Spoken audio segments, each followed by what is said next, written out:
You could say I have a clamp addiction, or possibly a little OCD with clamp organization. Either way, I love my clamps and I love my organization. Using some scrap plywood, this video is all about making a clamp wall rack, and it's going to be super easy and I'm going to maximize my yield. This scrap plywood is approximately 3/4 of an inch thick, 4 feet long by 2 feet wide.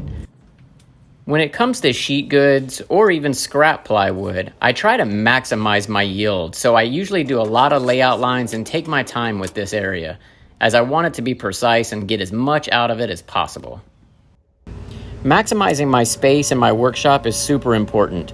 I work out of a 2-car garage. That's right, 2-car garage. It's a little less than 400 square feet, so my room and space is tight, and I have to be as efficient as possible.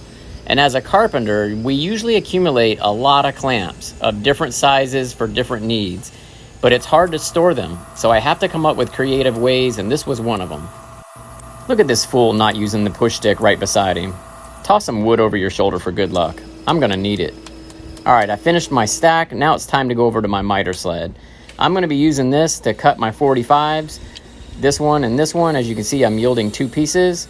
But if you don't have a miter sled, you could easily use a circular saw, a miter saw, you know, something like this one. Let's double check these things are cutting precisely. Yeah, pretty smooth there.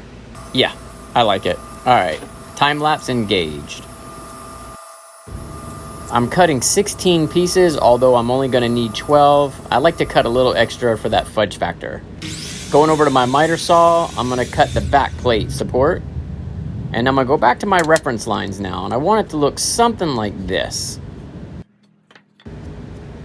All right, I figured out all my spacing. I'm putting an X everywhere a board needs to be so I don't mess up. These are the clamps that we're gonna be hanging today, and they have a little weight. So I decided to notch these pieces out for extra support. Now, if I moved my hairy arm out of the way, you could see what I'm doing. I'm simply scribing lines where I'm gonna notch this. Then I'm gonna go over to the bandsaw and start cutting. But if you don't have a bandsaw, you could use a jigsaw like this one. I'm so grateful for all the clamps that I've been able to accumulate over the years, because when I first started, I didn't have any, and I used to cry and just pray and beg, why can't I get more tools and clamps? And somebody heard me, because now, after all these years, I've got pretty much all that I need. Look at this friction fit. That was pretty nice.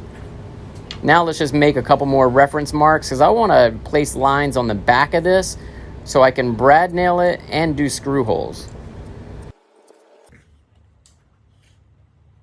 Did I lose you? Are you still there?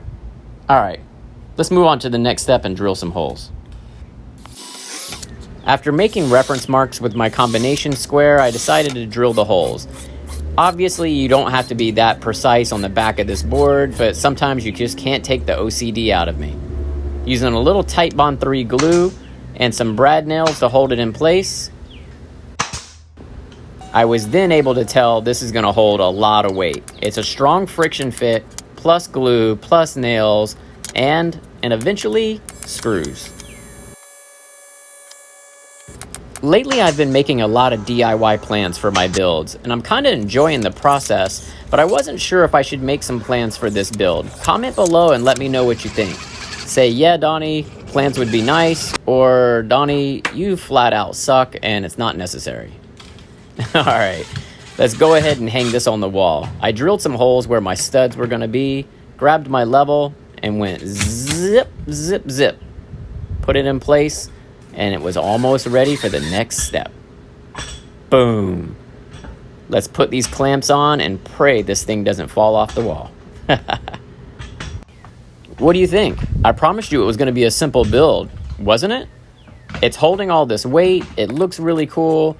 I might pull it down off this video though and recenter up the location, but I'm really loving it and it looks dope. What do you think? I was able to build this rack and film this video in one day. So this is a pretty simple build. I would assume if I wasn't filming, it probably would have taken me a half a day. I hope you enjoyed it. See you next time.